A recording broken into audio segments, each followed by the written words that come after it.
Salve rapaziada do Fora de Jogo G, beleza? Aqui é o Fabrício e hoje nós vamos falar sobre Libertadores, né? Analisar a estreia dos dois times brasileiros, do Inter e também do Corinthians, né? Vamos falar primeiro do Inter, que foi o primeiro time a jogar, né?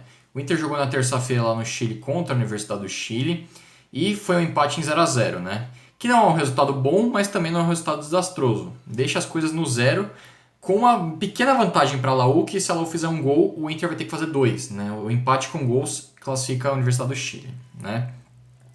Mas eu acho que o que traz esse resultado é o seguinte: o Inter confia muito que vai vencer a Laú em casa, né? O Inter com esse resultado, com esse 0 a 0, tem certeza que irá ganhar da Laú. Eu acho que ganha, mas vai ser um jogo muito apertado, viu? O Inter nesse jogo contra a Laú, no 0 a 0, não foi bem. Eu achei que faltou muita intensidade. Os times do Kudê costumam ser muito intensos no ataque, trocar bola e tal, mas não foi o caso nesse jogo do Inter, né? O time não foi tão bem, não foi intenso. Tudo bem que é começo de temporada, né? Mas, especialmente Inter e Corinthians, não tem tempo, né? Com a Libertadores já em fevereiro, esses times têm um calendário encurtado, menos de um mês para preparação, né? Então, o Kudê, tanto o Kudê quanto o Thiago Nunes não vão ter tempo para se preparar, né? Eles podem fazer algumas mudanças pontuais, né? Ajustes pontuais, mas não grandes mudanças, né? O Inter foi um time que no papel parecia conservador, né? Você olhava a escalação e falava, nossa, tem 4 volantes. Mas na prática não foram 4 volantes. Eu vou mostrar porquê depois numa pequena análise tática, num desenho tático do que foi o Inter na terça-feira, né? E tudo bem, ele poderia ter entrado com um time mais agressivo, um time mais atacante, né? Mas ele foi com um time mais defensivo, mais conservador, né? Basicamente eu vou mostrar a escalação do Inter na terça e fazer uma análise tática, né? O Inter entrou assim na terça-feira. Esse foi o time do Inter que entrou. O Musto, ele entrou muito mais na zaga, né, para facilitar a saída de bola juntamente com o Moledo Cuesta, né? Então, na prática, o Musto não foi volante. Foi um terceiro zagueiro que compunha para liberar tanto o Rodinei para atacar pela direita quanto o Moisés para atacar pela esquerda, que são laterais com característica ofensiva muito forte, né? O primeiro volante ali mesmo foi o Lindoso, que nunca tinha feito essa função e por isso foi mal no jogo, né? Ele nunca foi sequer testado nessa função e por isso foi mal no jogo. Talvez tenha sido um pouco de invenção demais do Kudê fazer isso, né? Mas enfim, ele foi mais conservador. Os dois do meio campo foram o Patrick e o Edenilson, que caíam muito pelas pontas, né? Tanto que as jogadas de perigo do Inter, as duas principais chances de gol foram com o Edenilson de cabeça, né? Ele, como não é um cara tanto de característica de finalização, acabou perdendo os gols, né? Em uma ele cabeceia pro chão, mas cabeceia fraco, o goleiro defende fácil. E na outra ele cabeceia forte no alto, mas o goleiro consegue fazer uma grande defesa, né? Foi a maior chance do Inter no jogo, né? E o Patrick caindo ali pelo lado esquerdo também armando as jogadas, né? Mas não são caras de velocidade, de habilidade técnica, de finalização. São caras fortes e que marcam bem no meio campo, né? E aí você tinha o D'Alessandro, que jogou no ataque, mas vinha muito buscar a bola no meio, e o Guerreiro mais isolado, ainda que o Guerreiro tenha tido duas chances claras, né? Onde ele não conseguiu dominar, não conseguiu finalizar. Se é em junho o Guerreiro faz os gols, porque ele está mais em forma e tal. Mas como é fevereiro, começo de temporada, o Guerreiro ainda não consegue dominar essa bola e fazer o gol, né? E é isso, né? Eu acho que o Inter passa, com dificuldades, mas ainda vence o jogo e passa pela Laú. E tem tudo para chegar à fase de grupos, né? Onde ele vai enfrentar o Grêmio, né? Ele vai enfrentar Grêmio, Universidade Católica e América de Cali, caso ele chegue à fase de grupos, né?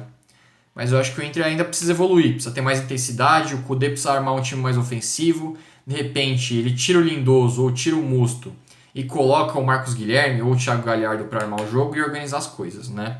Também para ajudar o D'Alessandro na criação, porque o D'Alessandro ficou muito sobrecarregado nesse jogo, ficou sumido. Tentou espaço entre os volantes, não conseguiu. Ficou muito sobrecarregado na armação e a entrada do Thiago Galhardo, do Bosquilha ou até do Marcos Guilherme pode ajudar nisso. Ainda que o Marcos Guilherme seja um jogador muito de velocidade, né? Agora falar do time que jogou ontem, né? O Corinthians. O Corinthians perdeu pro Guarani do Paraguai 1 a 0 lá no Paraguai. E o Corinthians foi mal demais, cara. O jogo do Corinthians para mim foi muito ruim.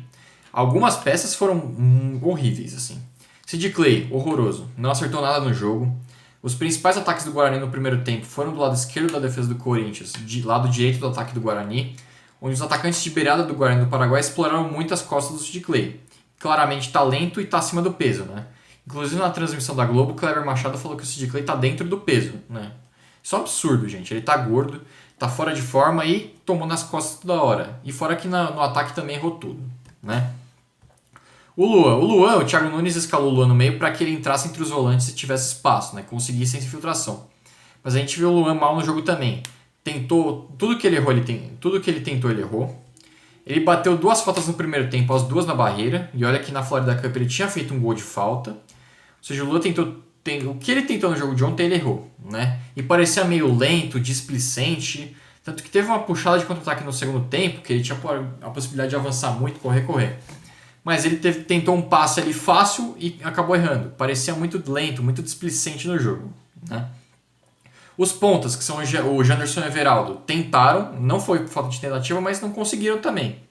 Eles tentaram, mas acabou não saindo nada. O Guarani do Paraguai marcou muito bem o Corinthians ontem, né? Pra mim, o único que ali jogou muito bem foi o Cantillo, né? O Cantillo é um cara que tem um passe sensacional, uma visão de jogo extraordinária. E ele ajuda muito o Pedro Henrique e o Gil na saída de bola, né? Ele até joga um pouquinho mais recuado às vezes para ajudar nisso. Ainda que o Thiago Nunes tentou fazer com ele um all-around, né?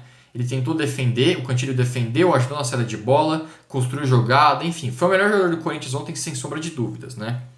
Eu fiz um desenho tático também do Corinthians, né? Pra gente analisar um pouquinho do que foi o Corinthians ontem, né?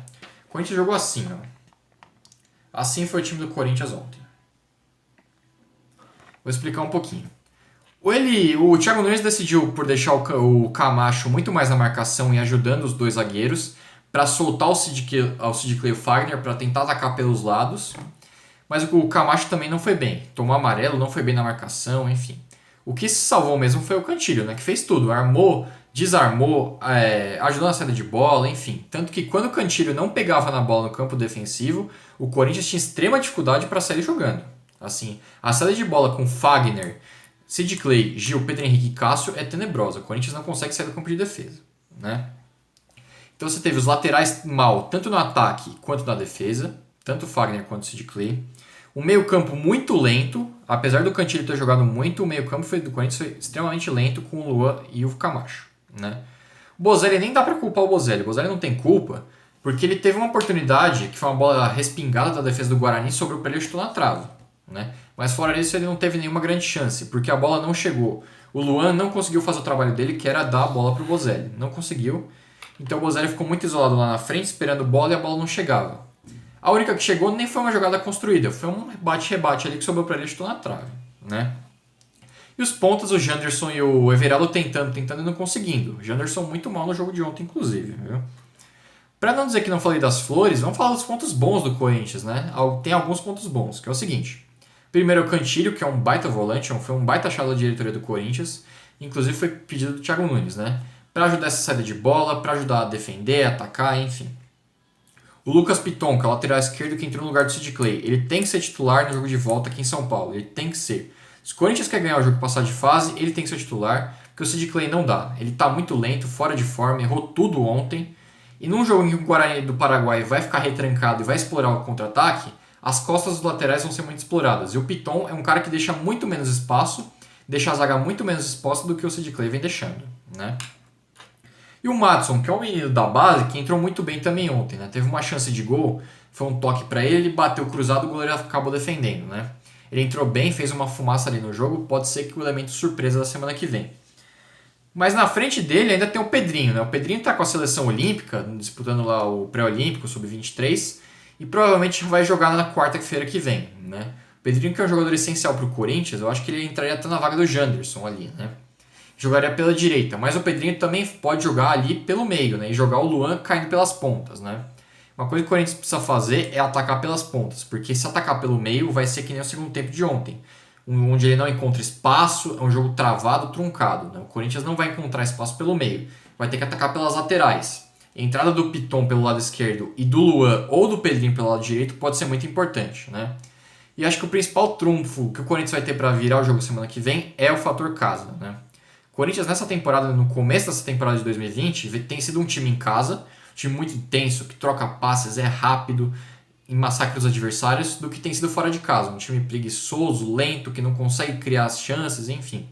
Então o Corinthians é um time fora de casa e outro time em casa, né? Eu acredito que o Corinthians vira o jogo, sim. O Corinthians tem potencial para virar o jogo, tem time para isso, mas precisa atacar pelas laterais e precisa ser um time mais rápido. Foi um time muito lento que tentou muito atacar pelo meio nesse jogo. Então, Se atacar pelos laterais com a volta do Pedrinho e pelo fato do apoio da torcida e ser outro time em casa, eu acho que passa sim. Ainda que o Guarani do Paraguai vai formar um ferrolho absurdo e vai tentar dificultar a vida do Corinthians. Bem, gente, esse foi o vídeo de hoje. Espero que vocês tenham gostado. Deem um like, se inscrevam no canal e principalmente ativem as notificações, porque assim que sair um vídeo novo aqui, vão ser os primeiros a receber e os primeiros a assistir. É isso, um abraço, até mais.